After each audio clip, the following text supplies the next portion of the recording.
नमस्कार दोस्तों, जय सिया राम। कैसे हैं आप? हमारे चैनल में आपका स्वागत है। दोस्तों, आज की वीडियो में हम बात करेंगे इंदिरा एकादशी की। अश्विन मास के कृष्ण पक्ष की एकादशी को इंदिरा एकादशी कहा जाता है। इंदिरा एकादशी श्राद्ध पक्ष अर्थात पितृपक्ष में आती है। शास्त्रों के अनुसार पितरों की मुक्ति के लिए उन्हें मोक्ष प्रदान करने का और स्वर्ग में स्थान दिलाने का सर्वोत्तम उपाय है। इस व्रत को करने से पितरों को महान पुण्य की प्राप्ति होती है।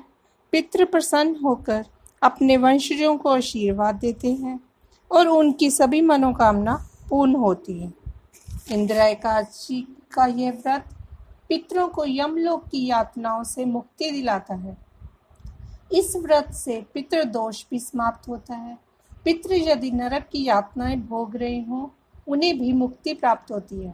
इस व्रत कथा के सुनने मात्र से ही पितरों का उद्धार होता है। आइए अब सुनते हैं इंदिरा एकादशी की व्रत कथा। इंदिरा एकादशी अश्विन कृष्ण पक्ष। कृष्ण भक्ति से सरोबार होकर अर्जुन बोले, हे भगवान, अब आप कृपा पूर्वक अश्विन मास के कृष्ण पक्ष की एकादशी की कथा को कहिए। इस एकादशी का क्या नाम है तथा इसका व्रत करने से कौन सा फल मिलता है?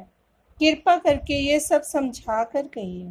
श्री कृष्ण भगवान बोले, हे अर्जुन, अश्विन मास के कृष्ण पक्ष की एकादशी का नाम इंदिरा है। इस एकादशी का व्रत करने से समस्त पाप नष्ट हो जाते हैं। नरक में गए हुए पितरों का उद्धार हो जाता है। हे पार्थ, इस एकादशी की कथा के सुनने मात्र से ही मनुष्य को अनंत फल मिलता है। मैं कथा कहता हूँ, तुम ध्यान पूर्वक सुनो। सतयुग में महिष्मती नाम की नगरी में इंद्रसेन नाम का एक प्रतापी राजा राज्य करता था। वह पुत्र पौत्र धन धान्य आदि से परिपूर्ण था। उसके शत्रु सदैव उससे भयभीत रहते थे। एक दिन राजा अपनी राज्य सभा में सुखपूर्वक बैठा था कि महर्षि नारद वहां पहुंचे। नारद जी को देखकर राजा आसन से उठा, प्रणाम करके उन्हें सम्मान सहित आसन दिया। तब महर्षि नारद ने कहा, हे राजन, आपके राज्य में सब कुशल से तो है? मैं आपकी धर्मपरायणता देखकर अत्यंत प्रसन्न हूँ।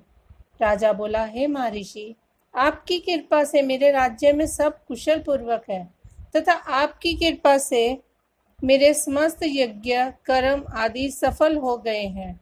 हे देव, अब आप कृपा कर ये बताएं कि आपका यहाँ आगमन किस प्रयोजन से हुआ है? मैं आपकी क्या सेवा करूं?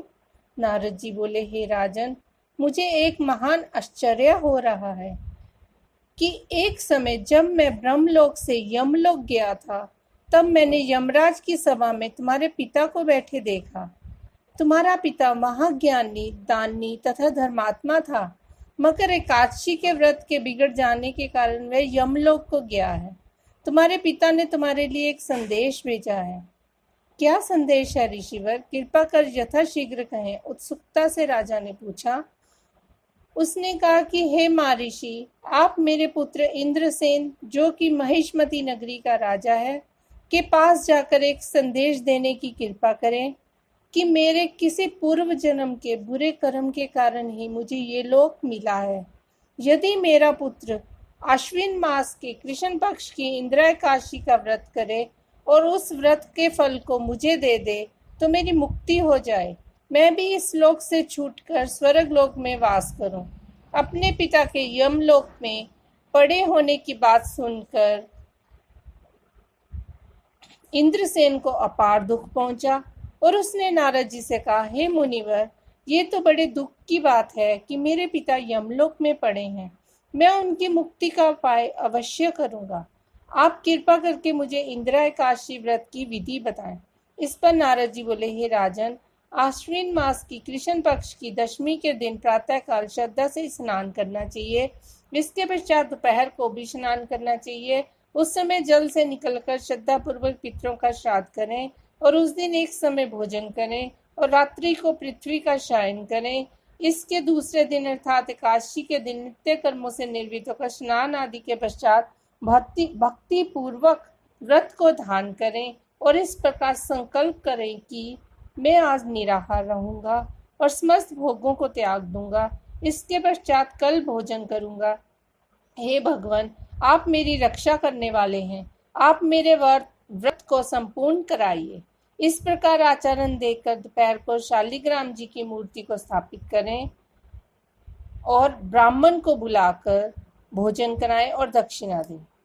भोजन में से कुछ हिस्सा गाय को दे दें और विष्णु भगवान की धूप दीप नैवेद्य आदि से पूजा करें तथा रात्रि को जागरण करें।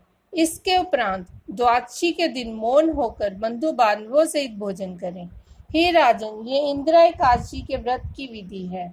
यदि तुम आलस्य रहित होकर इस एकादशी के व्रत को करोगे तो तुम्हारे पिता अवश्य ही स्वर्ग के अधिकारी हो जाएंगे। महर्षि नारद राजा को सब उपदेश देकर अंतर ध्यान हो गए। राजा ने इंदिरा एकादशी के आने पर उसका विधि पूर्वक व्रत किया। बंधु बांधव सहित इस व्रत के करने से आकाश से पुष्पों की वर्षा हुई और राजा का पिता यमलोक से रथ पर चढ़कर स्वर्ग को गया। राजा इंद्रसेन भी इस एकादशी के प्रभाव से इस लोक में सुख भोग कर अंत में स्वर्गलोक को गया। श्री कृष्ण भगवान बोले, हे अर्जुन, ये मैंने तुम्हारे सामने इंदिरा एकादशी का महात्म्य वर्णन किया है। इस कथा के पढ़ने व सुनने मात्र से ही समस्त पाप नष्ट हो जाते हैं और अंत में मनुष्य स्वर्ग लोक में जाकर वास करता है। इसका कथासार मनुष्य को चाहिए कि वह जो भी संकल्प करे उसे तन मन धन से पूरा करे। किसी भी कार्य का संकल्प करके तोड़ना उचित नहीं होता। दोस्तों, ये वीडियो आपको कैसी लगी प्लीज़ कमेंट कर बताएं। अब मिलेंगे अगली वीडियो में एक और प्रसंग के साथ। खुश रहिए, स्वस्थ रहिए। जय श्री राम दोस्तों।